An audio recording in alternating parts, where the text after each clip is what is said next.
The World Health Organization's appointment of a Canadian LGBT activist to its transgender guidelines group has sparked outrage on social media.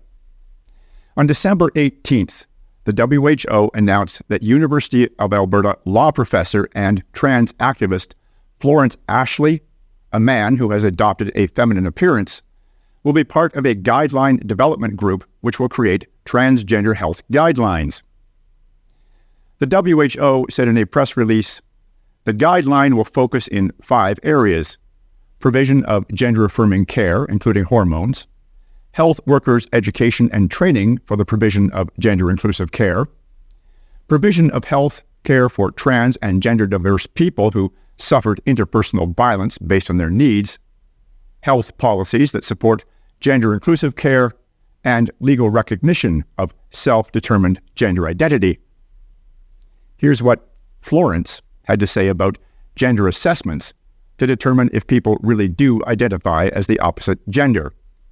Hey partners in crime, so my colleagues and I just published a cool new article in Psychology of Sexual Orientation and Gender Diversity, and what we look at is whether gender assessments do anything to prevent regret over and above gender self-determination.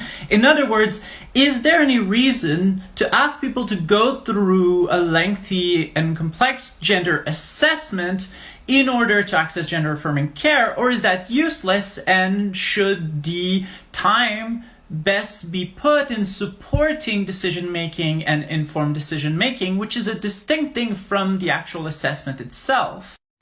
And what our article concludes is that there's really no evidence that gender assessments work. On the contrary, they're predicated on stereotyped consideration, arbitrary considerations, and just plainly irrelevant ones. Gender assessments are really an unnecessary form of gatekeeping. Note that this was their own study, published in the journal Psychology of Sexual Orientation and Gender Diversity, so of course, completely free of bias. Many readers responded to the post to condemn Ashley's appointment and call for the WHO and United Nations to be defunded. In response to the backlash online and on alternative media sources, Ashley mocked those concerns, saying, "LOL, go cry about it." While the appointment is disappointing, it should not come as a surprise, given the WHO's comprehensive sexuality education program.